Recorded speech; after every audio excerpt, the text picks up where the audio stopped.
The wife of a celebrated chef and restaurant owner disappeared. He said she left him. What happened next stunned their community.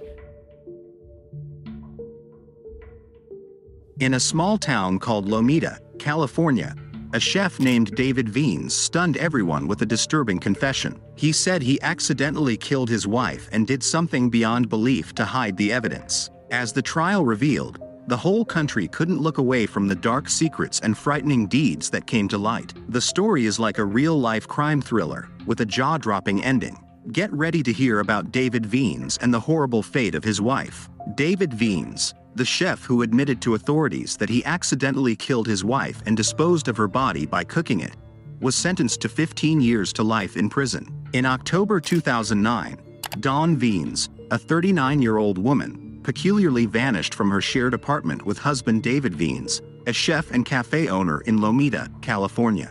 David claimed they had been arguing over her alcohol use, and he believed she wanted to escape her life. Despite a huge search, no trace of her was found, and authorities concluded she was likely no longer alive. There were no signs of activity such as contacting friends or using credit cards or a cell phone, and she left behind her personal belongings and vehicle. David Veens, the owner of Time Contemporary Cafe, faced legal trouble after the odd disappearance of his wife, Dawn Veens, in 2009. Detectives closed in on him, leading him to attempt suicide by jumping off a cliff, but he survived. In 2011, he was charged with the murder of his wife, and the trial revealed chilling details. During the trial in Los Angeles Superior Court, jurors heard astonishing tapes of Veens confessing that he accidentally killed his wife, then slow-cooked her remains in a drum and hid her skull in his mother's attic. Prosecutors argued that the murder resulted from a rage over missing money from their jointly run sandwich shop.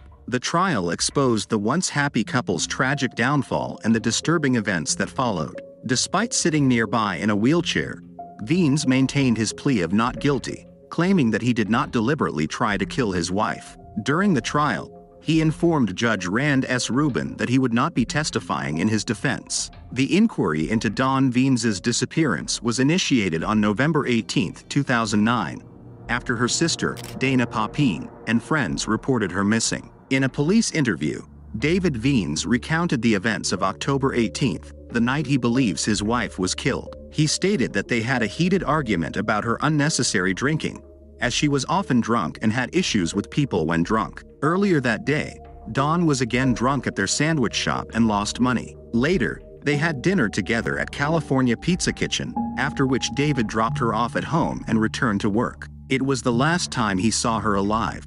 David Veens at first claimed that he returned home on the night of his wife's disappearance, found her gone, and went to bed after taking an Ambien. The next day, when she was still missing, he tried contacting her several times through texts and calls. When questioned why he didn't call the police, Veens explained that he received a text message from his wife a few days or possibly a week or two later, stating that she was okay and with a friend. He also mentioned speaking to her on the phone when he picked up his daughter from the airport, and she told him she needed some time alone.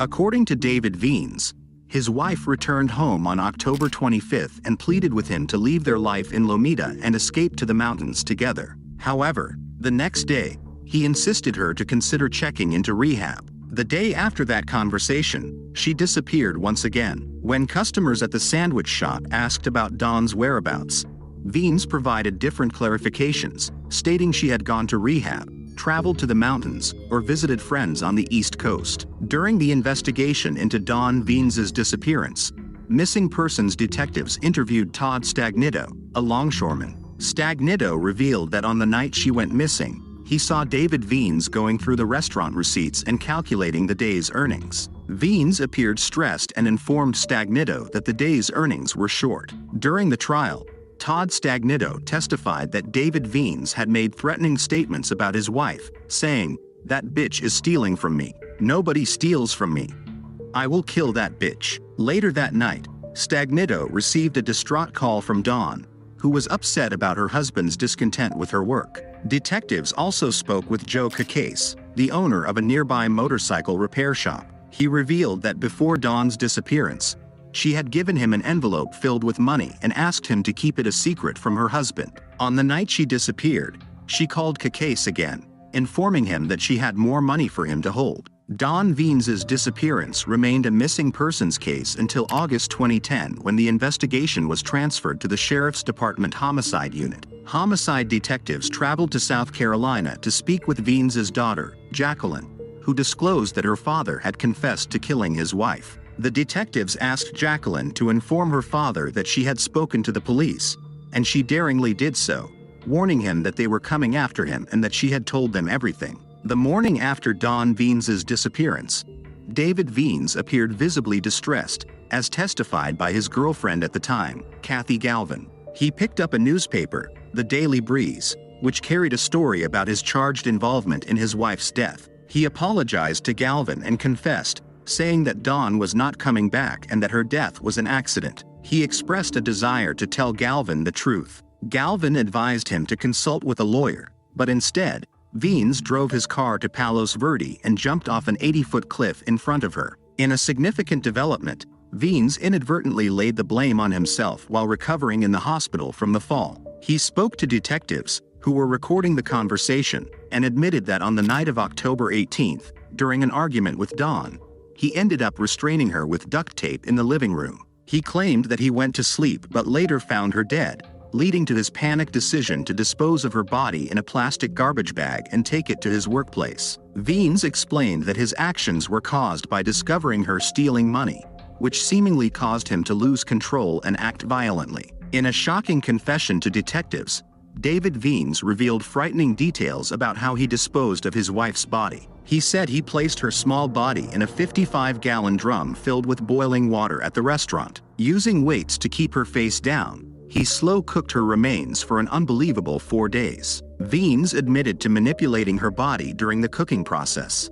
When asked by detectives about cooking on her body for 4 days, Veens chillingly confirmed it. Afterward, he allowed her remains to cool and then strained them out. He admitted to disposing of the left parts either in the restaurant's grease pit or in garbage bags. To hide evidence, Veens decided to keep his wife's skull and jawbone, as he didn't want to get rid of them in case he wanted to leave them somewhere. He revealed that he hid these parts for safekeeping in his mother's attic in nearby Torrance. Despite the police later searching the attic completely, they were unable to find Dawn Veens's skull or jawbone, adding an unsettling element to the already gruesome and tragic case. The defense suggested that the combination of drugs administered to Veens by doctors might have altered his memory. Veens' attorney dismissed his confession about cooking his wife's body as an unbelievable and fantastic tale. However, prosecutors argued that Veens had a strong motive to guarantee no evidence of his wife's death remained. By disposing of her body in the manner he described, he essentially removed any traces that could have shed light on the cause of her death. As we reach the end of this eerie story, let's pause and think. The tale of David Veens reminds us that danger can hide where we least expect it. As we say goodbye to this grasping story, let's remember to appreciate our loved ones, because life can be unpredictable. There's no happy ending. I don't think there's any winners or losers. 2 families have suffered tremendously, and we will continue to. He has to pay for what he did. He tried to get away with it. And if you liked this video, don't forget to like and subscribe to my channel.